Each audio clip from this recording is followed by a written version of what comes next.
വെച്ചാൽ ഇത് ദുർബലമായ റിപ്പോർട്ടാണ്, അതിലൊരു സംശയമില്ല. ആരോട് നമുക്ക് ആ വിഷയത്തിൽ സംവദിക്കാം. ഇത് ദുർബലമായ ഒരു റിപ്പോർട്ടാണ്. ഇത് സാധാരണ നാളിതുവരെ കൊണ്ടുവന്നത് ഖുബൂരികളായ ആളുകളാണ്.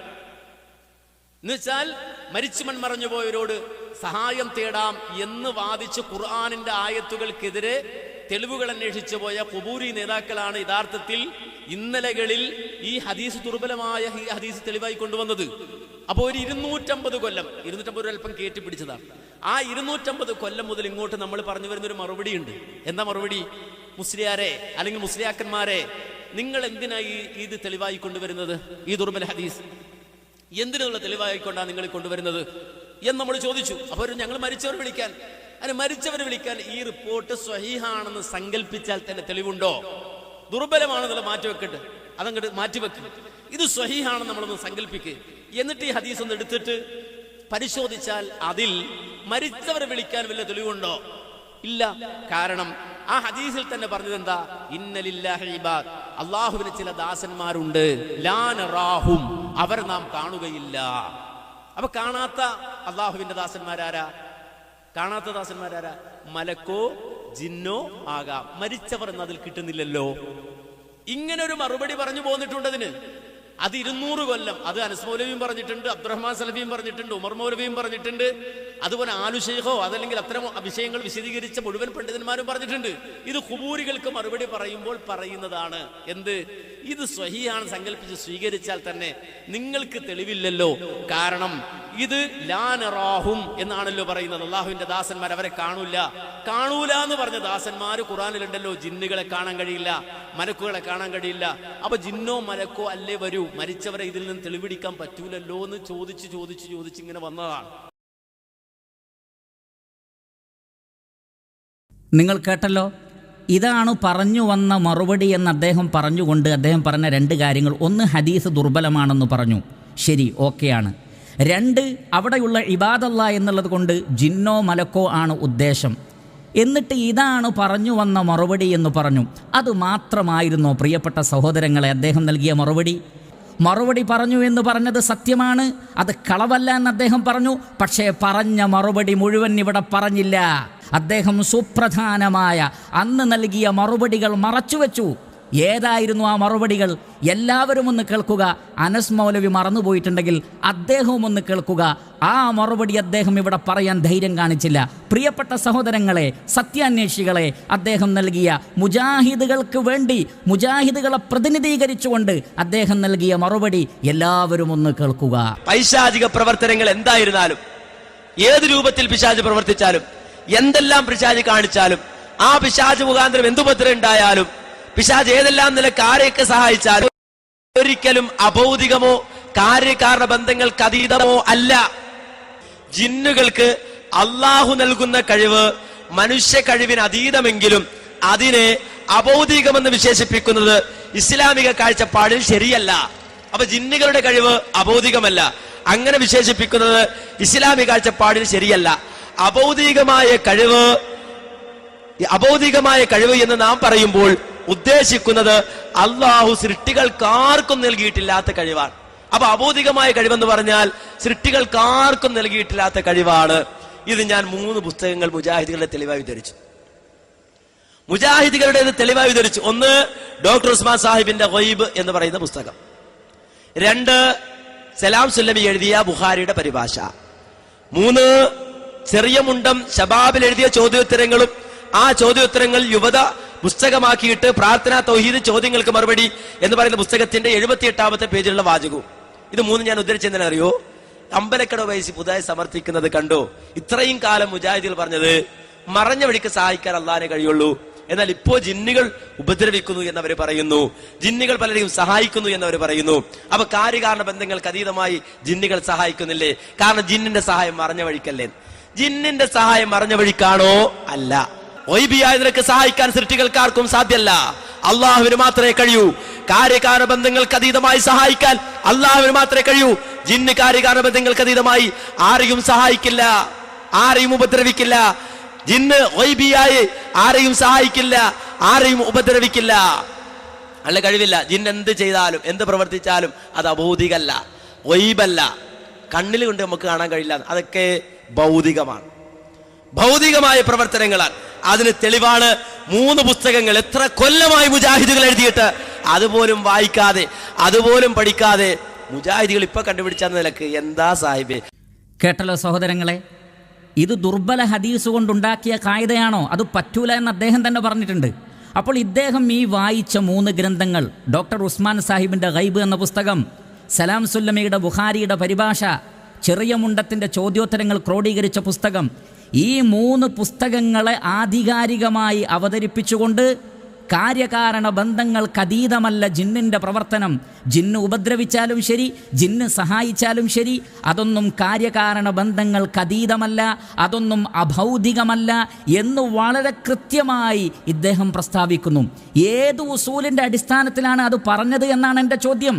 ഈ 3 ഗ്രന്ഥങ്ങളിൽ മുജാഹിദ് പണ്ഡിതന്മാർ പണ്ടേ പറഞ്ഞ കാര്യങ്ങൾ യാതൊരു അടിസ്ഥാനവുമില്ലാത്തതായിരുന്നോ? ഏതായിരുന്നു ആ കായിക? ആ കായികയിൽ നിന്ന് നിങ്ങളിപ്പോൾ എങ്ങനെ തെറ്റി എന്നത് ഗൗരവം നിറഞ്ഞ ചോദ്യമല്ലേ? ഇത് വിസ്ഡം ഉണ്ടാക്കിയതാണോ? വിസ്ഡത്തിലെ ഏതെങ്കിലും ആളുകൾ വിസ്ഡം രൂപീകരിക്കപ്പെട്ടതിന് ശേഷം എഴുതിയ ഗ്രന്ഥമാണോ? ഖുർആനും സുന്നത്തും വെച്ചുകൊണ്ടല്ലേ പൂർവ്വകാല മുജാഹിദ് പണ്ഡിതന്മാർ ഇത് പറഞ്ഞിട്ടുള്ളത്? അതല്ല കുബൂരികളായ ആളുകൾക്ക് മറുപടി പറയാൻ വേണ്ടി തൽക്കാലം തട്ടിക്കൂട്ടിയതാണോ? താങ്കൾ പറഞ്ഞതുപോലെ ഇത് അവർക്ക് മറുപടി പറയുമ്പോൾ ആപ്റ്റാണ്, അല്ലാത്ത നിലക്കൊരു നിയമമാവൂല എന്നൊക്കെ പറഞ്ഞല്ലോ. അപ്പോൾ കുബൂരികളെ അടുക്കൽ നിന്ന് രക്ഷപ്പെടാൻ വേണ്ടി തട്ടിക്കൂട്ടിയ നിയമമാണോ മുജാഹിദ് പ്രസ്ഥാനത്തിലെ ആ പണ്ഡിതന്മാർ യാതൊരു അടിസ്ഥാനവുമില്ലാതെ പറഞ്ഞതാണോ? രണ്ടാമതൊരു മറുപടി കൂടി താങ്കൾ നൽകിയിട്ടുണ്ട്. എന്താണ് ആ മറുപടി എന്ന് നമുക്കൊന്ന് കേൾക്കാം. അതുപോലെ വിജനപ്രദേശത്ത് ഉണ്ടായേക്കാൻ ഇടയുള്ള ജിന്നുകളും മലക്കുകളും ഉൾപ്പെടെയുള്ള സൃഷ്ടികളോട് അവർക്ക് കഴിവ് നൽകപ്പെട്ട വിഷയത്തിൽ സഹായം ആവശ്യപ്പെട്ടാൽ അതും പ്രാർത്ഥനയാണെന്ന് പറയാവുന്നതല്ല. ഇത് ശബാബിനും കൃത്യമായി മുമ്പ് എഴുതിയതാ. ആ ചോദ്യോത്തരം തന്നെ യുവത പ്രസിദ്ധീകരിക്കുന്ന പ്രാർത്ഥന തൗഹീദ് ചോദ്യങ്ങൾക്ക് മറുപടി ഇന്നും ബുക്ക് സ്റ്റാൾ ചെന്നാൽ കിട്ടും. അതിൽ വരെ മുജാഹിദുകൾ കൃത്യമായി പറഞ്ഞു പഠിപ്പിച്ച ആശയം ഇത്. പണ്ടേക്ക് പണ്ട് മുജാഹിദുകൾ പറഞ്ഞ് വിശദീകരിച്ചു കൊടുത്ത ഇവരുടെ ചോദ്യത്തിന് മറുപടി പറഞ്ഞ ആശയ. എന്നാൽ ചില ആളുകൾ ഇപ്പൊ തെറ്റിദ്ധരിപ്പിക്കാതെ വിചാരിച്ച് കൊണ്ടുവന്നതാ. ആ ബോധി വേണ്ട മക്കളെ എന്നാണ് അതിനെ സംബന്ധിച്ച് പറയാനുള്ളത്. അനസ് മൗലവി, നിങ്ങൾ പറഞ്ഞത് നിങ്ങൾ തന്നെ കേട്ടല്ലോ. ജനങ്ങളെ, മുജാഹിദുകളെ, നിഷ്പക്ഷമതികളായ ആളുകളെ കേട്ടല്ലോ. എന്താണ് ഇദ്ദേഹം പറഞ്ഞിട്ടുള്ളത്? ദുർബലമായ ഹദീസിൻ്റെ അടിസ്ഥാനത്തിൽ പറഞ്ഞതല്ല, ഹദീസിൻ്റെ അടിസ്ഥാനത്തിൽ ഒരു കായിക പറഞ്ഞതല്ല. ആ കായിക നേരത്തെ ഉള്ളതാണ്, അതിൻ്റെ അടിസ്ഥാനത്തിൽ ഹദീസിനെ വ്യാഖ്യാനിച്ചതാണ്. എന്താണ് പറഞ്ഞത്? ഒരു വിജനപ്രദേശത്ത് ഉണ്ടായേക്കാൻ സാധ്യതയുള്ള ജിന്നുകളോടോ മലക്കുകളോടോ അവരുടെ കഴിവിൽപ്പെട്ട ഒരു വിഷയത്തിൽ സഹായം ചോദിച്ചാൽ അതിനെ പ്രാർത്ഥന എന്ന് പറയാൻ പറ്റൂല എന്നാണ്. കാരണം അത് കാര്യകാരണ ബന്ധങ്ങൾക്കപ്പുറത്തുള്ള ഒരു ചോദ്യമല്ല, അഭൗതികമായ നിലക്കുള്ള ഒരു ചോദ്യമല്ല. അതുകൊണ്ടാണ് അതിനെ പ്രാർത്ഥന എന്ന് പറയാൻ പറ്റുകയില്ല എന്നുള്ള ഇസ്ലാമിൻ്റെ നിയമം ചെറിയ മുണ്ടം വളരെ വ്യക്തമായി വിശദീകരിച്ചത്. ഇത് വിസ്ഡം ഉണ്ടാക്കിയതാണെന്ന് പറയാൻ നിങ്ങൾക്ക് സാധിക്കുമോ? അതല്ല ചെറിയ മുണ്ടം ഈ പറഞ്ഞത് ഖുർആനിനും സുന്നത്തിനും എതിരാണോ? അതല്ല ഖുബൂരികൾക്ക് വേണ്ടി താൽക്കാലികമായി തട്ടിക്കൂട്ടിയതാണോ? ഇത് മടവൂരികൾക്കും നിങ്ങൾ നൽകിയ മറുപടിയിൽ ഉൾപ്പെടുത്തിയ കാര്യമല്ലേ? മുജാഹിദ് പ്രസ്ഥാനത്തിലെ പണ്ഡിതന്മാർ യാതൊരു അടിസ്ഥാനവുമില്ലാതെയാണോ അത് പ്രാർത്ഥനയല്ല എന്ന് പറഞ്ഞിട്ടുള്ളത്? 971 ഉമർ മൗലവിയുടെ മറുപടി സൽസബീലിൽ ഉമർ മൗലവി പറഞ്ഞത് വളരെ കൃത്യമാണല്ലോ. സഹായിക്കാൻ ആരെയും കാണാതെ അത്യധികം വിഷമത്തിൽ അകപ്പെടുന്ന സമയത്ത് യാ ഇബാദല്ലാ എന്ന് വിളിച്ചാൽ അള്ളാഹുവിൻ്റെ മലക്കുകളും ജിന്നുകളും ആ ഗതിമുട്ടിയ മുഅ്മിനിനെ സഹായിക്കാൻ വന്നെത്തുമെന്ന് പ്രതീക്ഷിക്കാം. ഇതാണ് ഹദീസിലെ ഉപദേശം. ഈ ഹദീസിനെ അടിസ്ഥാനമാക്കി ആരെങ്കിലും മൊഹിദ്ദീൻ ഷെയ്ഖെ രക്ഷിക്കണേ എന്ന് വിളിച്ചു തേടിയാൽ അവനെ സഹായിക്കാൻ ആരും എത്തുകയില്ലെന്ന് മാത്രമല്ല, അവൻ അതുമൂലം കാഫിറായി പോകും. ഗതിമുട്ടിയ മുഅ്മിനിനെ സഹായിക്കാൻ ജിന്നും മലക്കും വന്നെത്തുമെന്ന് പ്രതീക്ഷിച്ചാൽ അവിടെ ശിർക്ക് വരില്ല. എന്നാൽ മൊയ്തീൻ ഷെയ്ഖിനെ വിളിച്ചാൽ അവൻ കാഫിറായി പോകും എന്ന് ഉമർ മൗലവി പറഞ്ഞില്ലേ? എന്താണ് ആ വ്യത്യാസം?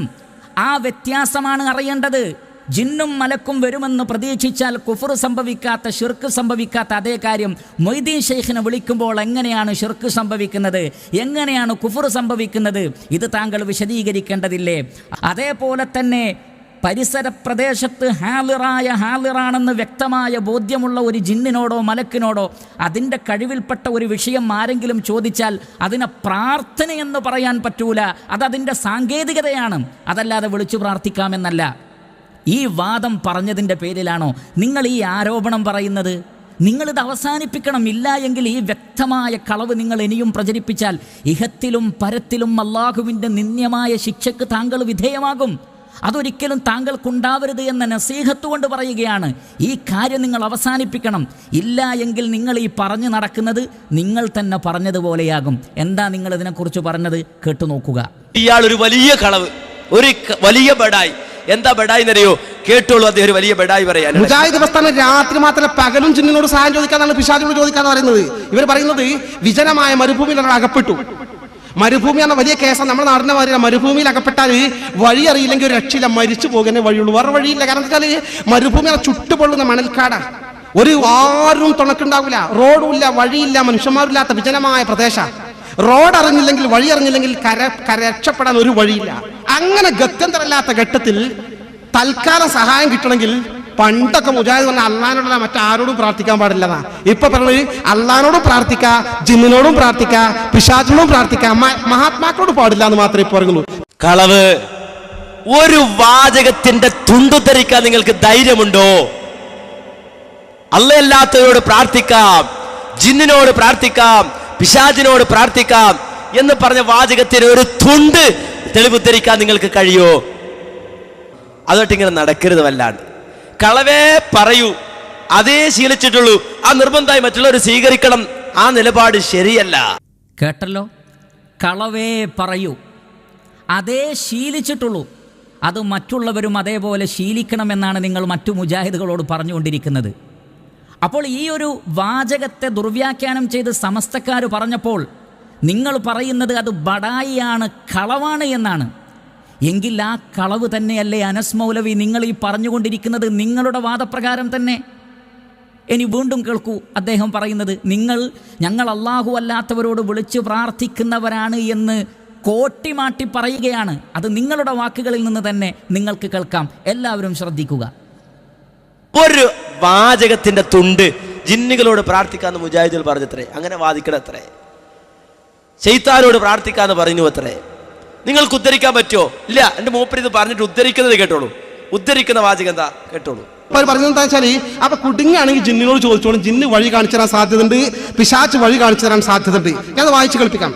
പകൽ വെളിച്ചത്തിൽ വിജനമായ മരുഭൂമിയിലൂടെ വഴിയറിയാതെ നടന്നു നീങ്ങുന്ന ഒരാൾ പരിസരത്ത് ആരെയും കാണുന്നില്ല. ഇവിടെ എന്റെ ശബ്ദം കേൾക്കുന്ന ആരെങ്കിലും, മനുഷ്യൻ, മലക്ക്, ജിന്ന്, എന്നെ സഹായിക്കട്ടെ എന്ന് നനച്ച് പടപ്പുകളെ എന്നെ സഹായിക്കണേ, എനിക്ക് വഴി കാണിച്ചു തരണേ എന്ന് ഉച്ചത്തിൽ വിളിച്ചു പറയുന്നുവെങ്കിൽ അഭൗതിക മാർഗത്തിലുള്ള സഹായത്തേട്ടം അതിലില്ല, അതുകൊണ്ട് അത് ശിർക്കല്ല. ഇവർ പറയുന്നത് ഈ വഴിയറിയാതെ വിഷമിക്കുന്ന വിജനമായ മരുഭൂമിയിലെ മുസ്ലിം സഹോദരന് പിശാചിനോട് വഴി കാണിച്ചു തരാനും ജിന്നിനോട് വഴി കാണിച്ചു തരാൻ ആവശ്യപ്പെടാന്ന് പറയുന്നത്. കണ്ടോ? ആ വാചകം കോട്ടിമാട്ടാണ് അദ്ദേഹം. ഒരാൾ ഒരു വിജനമായ മരുഭൂമിയിൽ അകപ്പെട്ടു. ആ മരുഭൂമിയിൽ അകപ്പെട്ടു പോയ ഒരു മനുഷ്യൻ വിളിച്ചു പറയാൻ, ആരെങ്കിലും എന്നെ സഹായിക്കണേ എന്ന് വിളിച്ചു പറയാം. അപ്പൊ അയാൾ ഉദ്ദേശിക്കാൻ, എന്റെ ശബ്ദം കേൾക്കുന്ന മലക്കുണ്ടെങ്കിൽ മലക്ക് കേട്ടോട്ടെ, എന്റെ ശബ്ദം കേൾക്കുന്ന ജിന്നുണ്ടെങ്കിൽ ജിന്നും കേട്ടോട്ടെ, എന്റെ ശബ്ദം കേൾക്കുന്ന മനുഷ്യനുണ്ടെങ്കിൽ മനുഷ്യനും കേട്ടോട്ടെ എന്ന് വിചാരിച്ചിട്ട് അദ്ദേഹം വിളിച്ചു പറയുന്നത്. എങ്കിൽ അത് ശിർക്കല്ല, അബൗദികമല്ല, കാര്യകാരണ ബന്ധങ്ങൾക്ക് അതീതമല്ല. എന്താ തെറ്റതില്? ആ വാചകത്തിൽ അതിൽ നിന്ന് എവിടുന്നാ കിട്ടിയത്? ജിന്നുകളോട് പ്രാർത്ഥിക്കാൻ എവിടുന്നാ കിട്ടിയത്? അനസ് മൗലവി, അത് തന്നെയാണ് ഞങ്ങൾക്കും ചോദിക്കാനുള്ളത്. ആ വാചകത്തിൽ നിന്ന് എവിടെ നിന്നാണ് ജിന്നുകളോട് പ്രാർത്ഥിക്കാം അല്ലെങ്കിൽ ജിന്നുകളോട് സഹായം ചോദിക്കാമെന്ന് കിട്ടിയിട്ടുള്ളത്? ഒരു വാചകത്തിൻ്റെ തുണ്ട് നിങ്ങൾക്ക് കൊണ്ടുവരാൻ സാധിക്കുമോ? ഒരു വർത്തമാനത്തിൻ്റെ തുണ്ട് നിങ്ങൾക്ക് കൊണ്ടുവരാൻ സാധിക്കുമോ? അതൊരു വെല്ലുവിളിയാണ്. എന്നിട്ട് അതൊന്നും സാധിക്കാതെ നിങ്ങളിത് പറഞ്ഞു നടക്കുന്നത് ശുദ്ധമായ കളവാണ്. ഇത്രയും വലിയ കളവ് പറഞ്ഞു നടക്കാൻ യാതൊരു ലജ്ജയുമില്ലാതെ നിങ്ങൾക്ക് സാധിക്കുന്നത് എന്തുകൊണ്ടാണെന്നറിയാമോ നിങ്ങൾക്ക്? അത് നിങ്ങൾ തന്നെ പറയുന്നുണ്ട്. അതെന്തുകൊണ്ടാണെന്ന് ആ വാക്കുകൾ കേൾക്കുക. നാം പറയുന്ന വാദം എന്താണെന്ന് പോലും മനസ്സിലാക്കാതെ ഇവർ ഖണ്ഡനം എഴുതുന്നത്. എന്നിട്ട് സലാം സ്വലം ഉദാഹരണം പറയാണ്. ഒരാൾ മരുഭൂമിയിൽ അകപ്പെട്ടു, അല്ല ഒരു മുസ്ലിയാർ ഒരു മരുഭൂമിയിൽ അകപ്പെട്ടു. വിജനപ്രദേശം എന്ന് ജബ്ബാർ മൗലവി പറഞ്ഞ പോലെ ഒരു മരുഭൂമി പോയി ഒരു മുസ്ലിയാർ അകപ്പെട്ടു. അങ്ങനെ അകപ്പെട്ടു. ദാഹജലത്തിന് വേണ്ടി അയാൾ നെട്ടോട്ടം ഓടുകയാണ്. കുടുങ്ങിപ്പോയി. ദാഹജലത്തിന് വേണ്ടി അയാൾ നെട്ടോട്ടം ഓടുകയാണ്. അപ്പോൾ അയാൾ ഒരു അശരീരി കേട്ടു. ഒരശരീരി, അവിടുന്ന് ഒരു അശരീരി കേട്ടു. ആരുമില്ല, മരുഭൂമിയിലാണ്, ഒരാളുമില്ല, ഒരു അശരീരി കേട്ടു. അപ്പോൾ അയാൾ ഒരു അശരീരി കേട്ടു. എന്നിട്ട് അടുത്ത വാചകം, ഹാജറ ബീവിയുടെ സംഭവത്തെ അടിസ്ഥാനമാക്കി. ഹാജറ ബീവിയുടെ സംഭവം എന്താ? പണ്ടൊരു അശരീരി കേട്ടു. അപ്പൊ ആരാ മലക്ക്. ഏത് മലക്ക്? ജിബ്രീൽ. അപ്പൊ അയാൾ അതിനെ അടിസ്ഥാനമാക്കി ആ ശബ്ദം പുറപ്പെടുവിച്ച ആളെ ഉദ്ദേശിച്ചുകൊണ്ട് നിന്റെ അടുക്കൽ വെള്ളമുണ്ടെങ്കിൽ എന്നെ സഹായിക്കൂ, നിന്റെ അടുക്കൽ വെള്ളമുണ്ടെങ്കിൽ എന്നെ സഹായിക്കൂ എന്ന് ദയനീയമായ സഹായതേട്ടം നടത്തിയാൽ മുസ്ലിയാർ ശിർക്ക് ചെയ്യുന്നില്ല. മുസ്ലിയാർ ശിർക്ക് ചെയ്യുന്നില്ല. ഇവിടെ ജബ്ബാർ മൗലവി ബ്രാക്കറ്റിൽ ജിന്ന് മലക്ക് മനുഷ്യരെന്ന് എഴുതി. ഇവിടെ ബ്രാക്കറ്റ് ഒന്നുമില്ല, ഡയറക്റ്റ് എഴുതി. ആദറാബിയുടെ സംഭവത്തിൽ അശരീരി കേട്ട പാത്ത് ജിന്ന് മലക്കുണ്ടാവും വിചാരിച്ചിട്ട് ചോദിച്ചാൽ അത് ശിർക്കല്ല. കേട്ടല്ലോ, ഇത് സലാം സുല്ലമി എഴുതിയതാണ്. അശരീരി കേട്ട് ഹാജറ ബീവിയുടെ സംഭവം വെച്ച് ഒരാൾ നിന്റെ അടുക്കൽ വല്ല സഹായവുമുണ്ടോ എന്ന് ആ അശരീരിയോട്, അത് ജിന്നാകട്ടെ മലക്കാകട്ടെ ആരാകട്ടെ, ആ അശരീരിയോട് സഹായം ചോദിച്ചാൽ അവിടെ പ്രാർത്ഥന വരാത്തത് കൊണ്ട് മുസ്ലിയാരെ നിങ്ങൾ ശിർക്ക് ചെയ്യുന്നില്ല എന്ന്.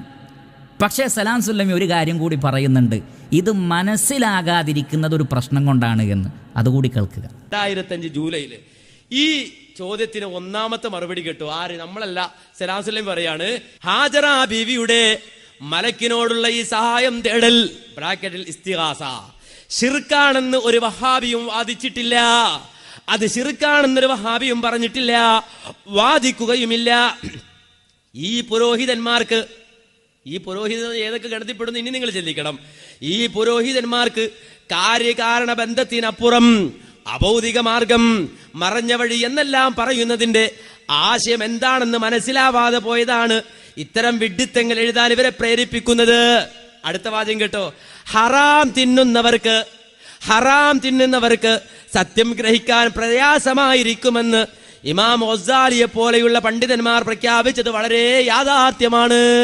അപ്പൊ ഹറാം തിന്നുന്നവന് സത്യം മനസ്സിലായിക്കൊള്ളുന്നില്ല, ഹലാല് തിന്നുന്നവർക്കൊക്കെ സത്യം മനസ്സിലാവും. ഇത് ഞാൻ പറയല്ല, ഇത് സലാം സുല്ലമി എഴുതുക. ഇത് നിങ്ങൾ പറയണം, അയാൾ തിന്നണ എന്താ? അനസ് മൗലവി, ഹറാമ് അറിയാതെ തിന്നു പോയിട്ടുണ്ടെങ്കിൽ തൗബ ചെയ്യുക. നിങ്ങളുടെ വാക്കനുസരിച്ച് ഞാൻ പറയുകയാണ്. കാരണം ഹലാല് തിന്നുന്നവർക്കൊക്കെ വിഷയം മനസ്സിലായി കഴിഞ്ഞിട്ടുണ്ട്. ഇനി നിങ്ങൾക്കിത് മനസ്സിലാകാതെ പോകുന്നത്, നിങ്ങൾ തന്നെ പറഞ്ഞതുപോലെ സലാം സുല്ലമിയെ ഉദ്ധരിച്ചുകൊണ്ട് ഹറാമ് തിന്നുന്ന വല്ല അവസ്ഥയുണ്ടായിട്ടാണെങ്കിൽ അത് മാറ്റിയാൽ ഈ വിഷയം തിരിയും. ഈ വിഷയവുമായി ബന്ധപ്പെട്ട് നിങ്ങൾ പറഞ്ഞ വാചകമായതുകൊണ്ട് ഞാൻ ഉദ്ധരിച്ചതാണ്. ഇനി അതല്ല, MP A ഖാദിർ കരുവമ്പൊയിൽ പറഞ്ഞതുപോലെയുള്ള ഒരവസ്ഥ നിങ്ങൾക്കുണ്ടായതാണോ? എന്താണ് അദ്ദേഹം പറഞ്ഞിട്ടുള്ളത്? 2007 ഫെബ്രുവരി 16 ഇതേ ആരോപണം പറഞ്ഞ സമസ്തക്ക് അദ്ദേഹം മറുപടി പറഞ്ഞപ്പോൾ പറഞ്ഞ വാക്കുകൾ ഇതാണ്: 8 പതിറ്റാണ്ട് കാലം മുജാഹിദുകൾ പറഞ്ഞ തൗഹീദ് എന്താണെന്ന് വിമർശകന് മനസ്സിലായിട്ടില്ല. മനുഷ്യർക്ക് അദൃശ്യമായത് മലക്കുകൾക്കും ജിന്നുകൾക്കും ദൃശ്യമാകുന്നതും മനുഷ്യ കഴിവിൽ പെടാത്തത് മലക്കുകളുടെയും ജിന്നുകളുടെയും കഴിവിൽ പെടുന്നതും മുജാഹിദുകൾ ഒരു കാലത്തും ഇബാദത്തിൻ്റെ നിർവചനത്തിൽ ഉൾപ്പെടുത്തിയിരുന്നില്ല. അതുണ്ടായിരുന്നെങ്കിൽ മുസ്ലിയാരുടെ ആരോപണം ശരിയാണെന്ന് അംഗീകരിക്കാമായിരുന്നു. മലക്കുകളുടെയും ജിന്നുകളുടെയും മറ്റെല്ലാ സൃഷ്ടികളുടെയും കഴിവിനപ്പുറമുള്ള കഴിവുകളും അറിവുകളുമാണ് മുജാഹിദുകൾ ഇബാദത്തിൻ്റെ നിർവചനത്തിൽ ഉൾപ്പെടുത്തിയിട്ടുള്ളത്.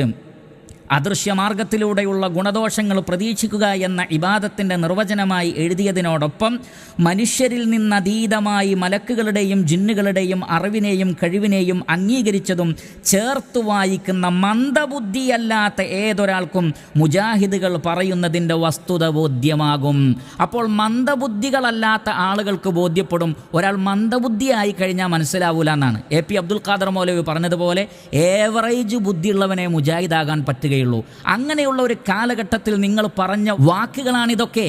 അതിൽ നിന്ന് ഇപ്പോൾ മാറ്റി പറഞ്ഞിട്ടുണ്ടെങ്കിൽ നേരത്തെ പറഞ്ഞ ഹറാമിൻ്റെ പ്രശ്നമാകാം, ബുദ്ധി നഷ്ടപ്പെട്ടതാകാം, അതല്ലെങ്കിൽ മറ്റു താല്പര്യങ്ങളാകാം.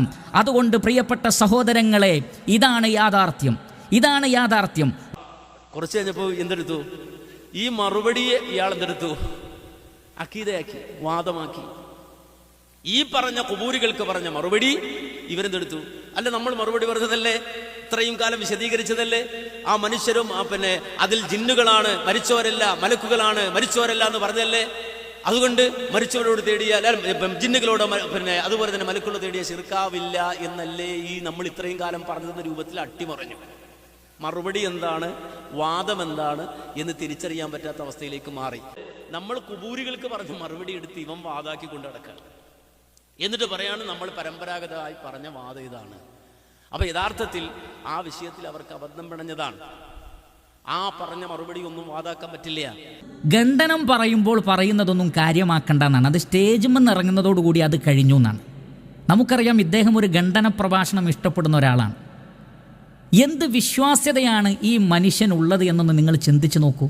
ഇദ്ദേഹത്തിന് വേദി കെട്ടിക്കൊടുക്കുകയും അതിൻ്റെ താഴെ പോയിരിക്കുകയും ഒരുപാട് ചെലവില്ല ഇതിനൊക്കെ.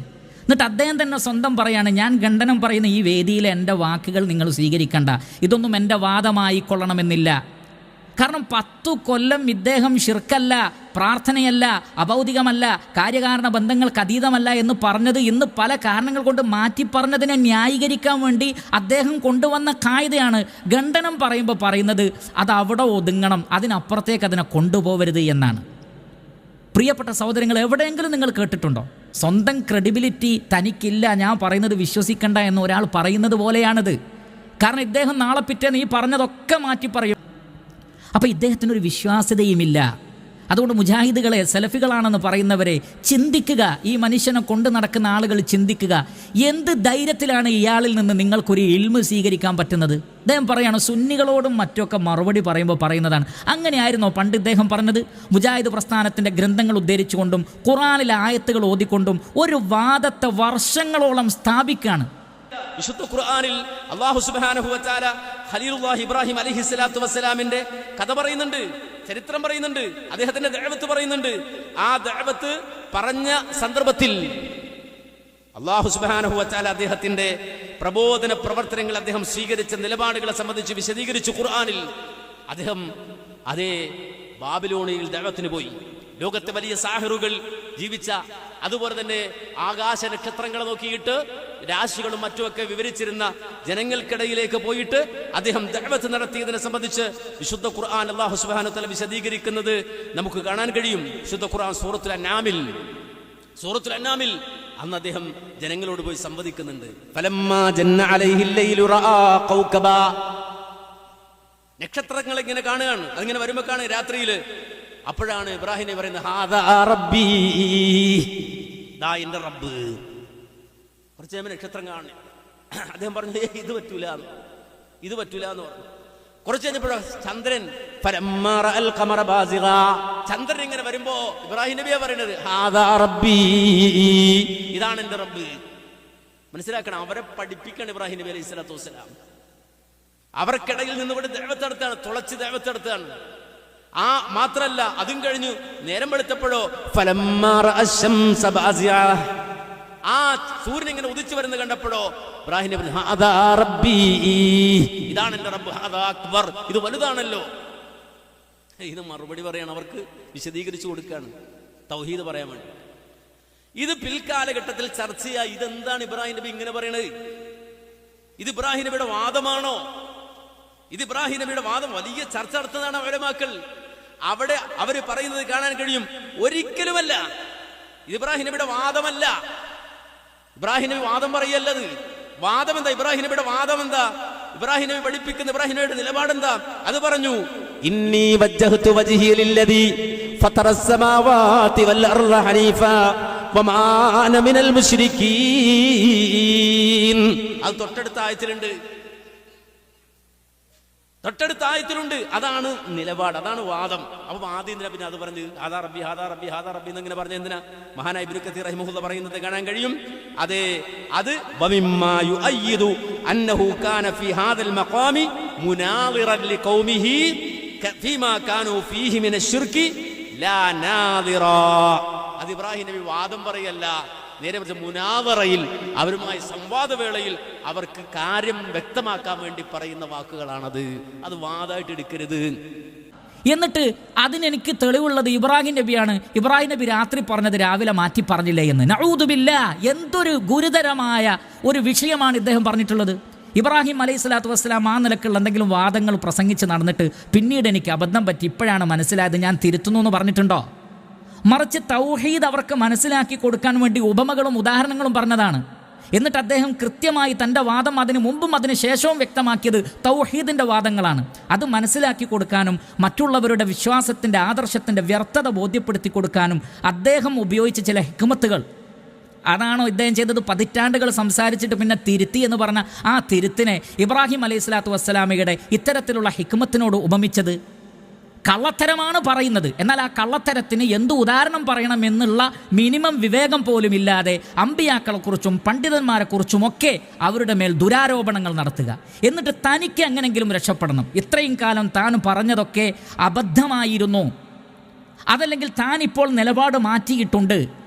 ഇതൊക്കെ ജനങ്ങൾക്കിടയിൽ നിന്ന് മറച്ചു വെക്കാൻ വേണ്ടി സ്വന്തം നിയമങ്ങളും കായികകളും ഉണ്ടാക്കി എല്ലാവരുടെ മേലും ഈ നിലക്കുള്ള ആരോപണങ്ങൾ പറയുന്ന ഒരവസ്ഥയിലാണ് ഈ മനുഷ്യൻ എത്തിയിട്ടുള്ളത്.